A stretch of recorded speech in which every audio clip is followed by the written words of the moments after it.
Hey bosses, how are you? It's Kylie here. I'm here to have a little chat to you about my favorite topic. Bum bum bum. And no, it's not my hair. It's not the ponytail. I'm at that annoying that annoying length, when your hair hits your shoulders and bounces up and it just doesn't look good.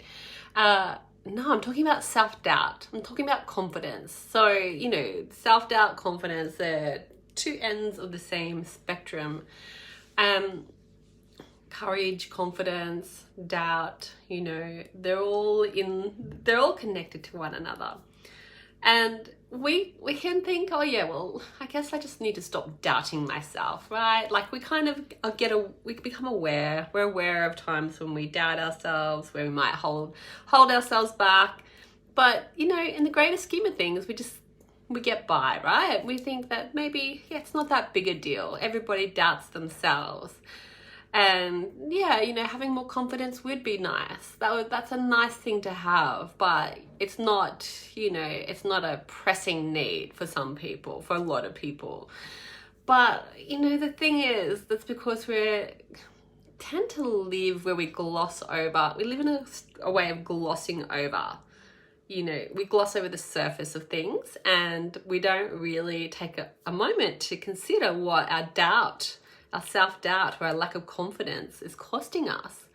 And if this is something that gets challenged, I can tell you, if you're creating new, like you're in transition, you're creating something new in any area of your life, if you're encountering doubt, if you really don't have the confidence, you're just not going to get results, right? And we know that, that if you're, for example, you're single and ready to mingle, right? You want a new relationship, but you don't have the confidence to put yourself out there, or you really doubt whether or not you're going to find someone, whether you're going to connect with someone, that if it's even possible for you to love someone again after all that you've been through.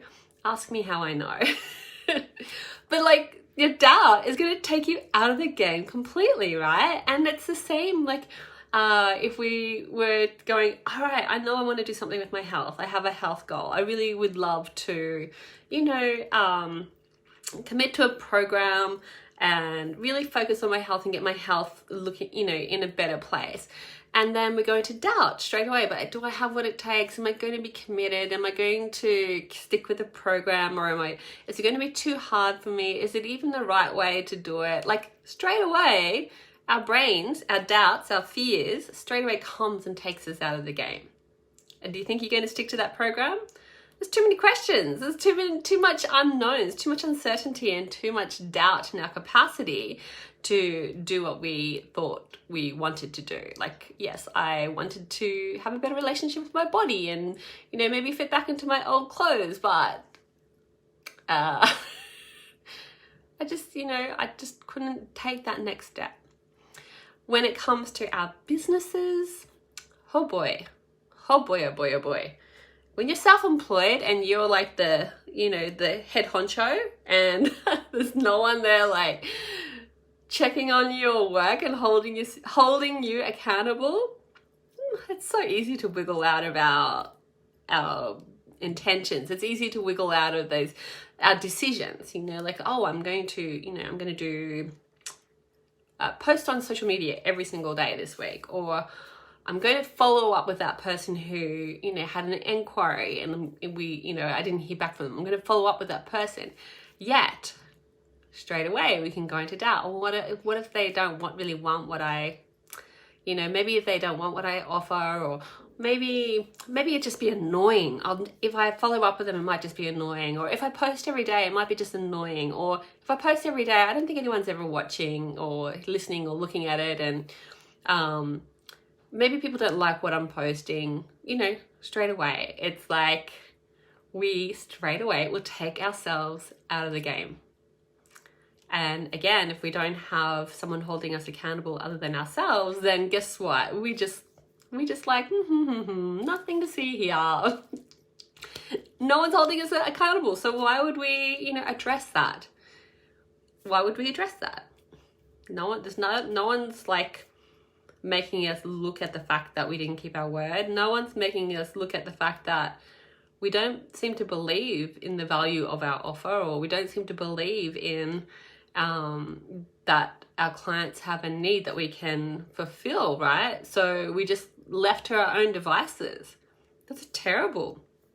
Perhaps you've got a good business and it's doing well, you're happy with where it's at, but you still find yourself in situations where you hold back on making an offer to a client.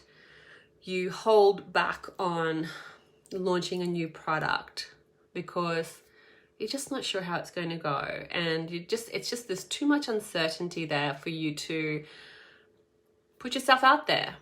And so you don't make the offer. You could be sitting across the table from someone who's an ideal client who really wants what you want, but for some reason you don't make them an offer because you doubt yourself. You doubt, oh, they were just being kind. They were just showing interest because they were like trying to be kind to me, right? I have had that thought, believe me. And, or like, oh, they're just being polite, they're just being polite. They're not really actually interested in what I have. But actually, maybe they were actually interested, and they leave that interaction thinking, oh, maybe she didn't want to work with me, or maybe she's busy, or maybe, I don't know, maybe she didn't want to work with me. Like, I take it personally, or like, just, yeah, maybe that was all just talk. Maybe she was being polite.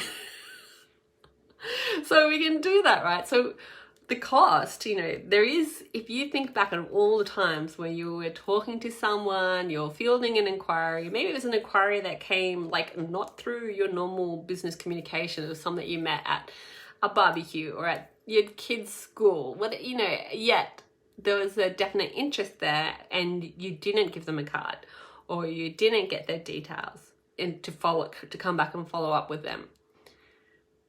Then you've left a whole lot of money on the table. You've left someone with a need unmet, and you are basically just pretending that never happened. And then you go, oh, universe, can I please have some more clients? Please, universe, like, oh, come on, throw me a bone. Like, the universe is going, what are you talking about?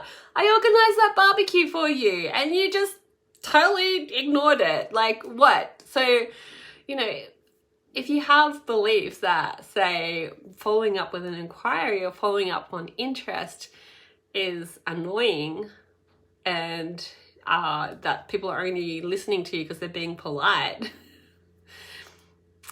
that's terrible, and it's costing you money, right? It's costing you money. It means that you're not serving your clients. It means your clients' needs are going unmet.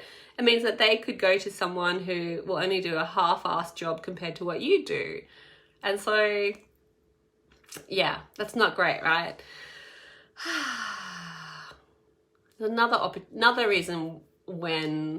way in which self-doubt and lack of confidence really messes your life up, is when you don't enforce a boundary. So this is especially true if you're running a business and you've got teams, but this is the truth with kids. This is the truth with relationships. This is the truth with yourself, right? So if you don't have boundaries, you're not enforcing boundaries, you don't have clear boundaries about how you work, when you work, the standard to which you work, the way in which you engage with people, like what your preferences are, what your needs are, what your expectations are. So that, there are all those sort of things that we have boundaries around. We need to be able to communicate them. We need to make requests of people. We need to be able to address situations when the standards are not being met. And if we're not doing that with our team, if we're not doing that with our children, if we're not doing it with ourselves or our relationships, the standards deteriorate, the standards drop. And so why does that happen? Because we don't feel confident enough to have that conversation. Like, we make it all about ourselves. Like, oh, I don't want to say anything. They won't like me. They'll get angry at me. Maybe I'm the one that's wrong. Maybe I need to pick up my game. Maybe I just need to accommodate whatever this failure to absorb agreements is. I need to just accommodate it. It's my fault. We do that a lot, right? And so we miss the opportunity. We miss the opportunity to address something in a timely way. We miss the opportunity, and so it just keeps on sliding. It slides further down the spiral. And then it's just like, well, where do I even start at trying to address this stuff? And meanwhile, you're fuming, the more that a boundary is crossed, that's when you have that hits of anger. How could they do that? What are they doing? Are they taking the piss out of me? Seriously, what are they thinking? How can they behave that way? And so we get more and more irate, and then, throw a tantrum. And that's really destructive. Whereas if we'd had a bit more confidence, if we hadn't been second guessing ourselves, if we had more confidence in our capacity to skillfully communicate a boundary and enforce that boundary, then we're not going to let it build to the point where there is just no return. And if you have a team and you're a leader in your team, then you really need to be able to have the confidence to set boundaries, communicate those boundaries, and enforce those boundaries in a way that is skillful, that people can hear. The communication is received, and so that they understand where they're not meeting the boundaries, where the performance might be maybe missing the mark a little bit, and that you can have the leadership to show them, to talk to them and address that in a way that is not resulting in you throwing a tantrum and being a crazy woman. You can do it in a way where it's not a whole lot of blame and judgment and shame raining down upon your team member. It's actually way more skillful than that. It can just be a really light conversation with no anger or judgment. But so without confidence, without belief in yourself, if you're judging yourself or you're doubting your capacity, you're doubting your own boundaries, then it's going to be really hard. And so that comes into the last thing I want to talk about, is that we're not addressing poor performance, and then we're tolerating dysfunction, we're tolerating low standards, and then that just becomes our norm, and that reinforces our low self-worth. It reinforces our self-doubt. This is not what I wanted. This is not what I was hoping, but this is all I can seem to manage. And then you make it mean about yourself. So it's it is a reflection, right? So, but it doesn't mean that that's the ultimate truth of who you are. It just means that you haven't, been conducting yourself in a way where you are congruent with your values, and you're not congruent with your desires, your preferences, your needs in a particular situation, and your expectations. So when you really tune into building self-worth and self-knowledge and cultivating healthy confidence, then you can address things before they become completely dysfunctional, right? So so that's probably all I want to really share about self-doubt today. And just think about what is that costing you? If you're working with a team, if you got a team, you're leading a team in your business, and there's a whole lot of sloppy standards that aren't being addressed, that's costing you money, right? It's costing you money. It's costing you energy and time. It's costing you energy and your vibe, because you're fuming and frustrated because it's not how you wanted it to be. That's not how you want your team to operate.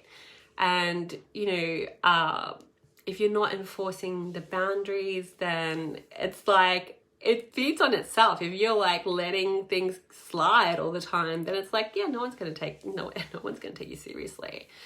It's just oh, Kylie, she won't mind. I'll just turn up late. Sorry, I'm late again, and the thing is, if you're tolerating that, where else are you tolerating this kind of stuff? So, and how does that make you feel about yourself, and how does that make you feel about your business? And it's it's a whole lot of energetic weight and energetic drain that you just don't need. Imagine if we're thinking for yourself where this is showing up in your life or your business, and just think about, if I didn't have this going on, in my life, my business, if I didn't have this going on in my life, how much energy and time and peace of mind would I get back? How would that impact your day? How would that impact your energy and the way that you, like how you feel when you wake up in the morning and it's time to go to work, like to get, you have a work day. How does that make you feel? And if you could get that back, like how would you wake up? Like how would you finish the day? How would you use that extra energy? Because you could totally be investing that energy into creating more magic in your life rather than, gritting your teeth and gnashing and wailing over like things that you just haven't, times when you didn't make the offer, regrets about conversations not being had, and like, gosh, really, like when you don't have the confidence to follow your dreams, that's like a whole life that you're living wanting to do one thing and doing a completely different thing. And that is a massive, it hurts my heart to think about that, right? How many people are doing that? So yeah, just if you were actually acting in alignment and congruently with like that you are enough and that you are worthy and that what your dreams are that you have for your life, that they're valuable and important and that you're going to take action for them, that you value them enough to treat them seriously, then that's a completely different life. Okay, so some things to ponder there for you. I hope you enjoyed that and I'll see you here soon. Bye.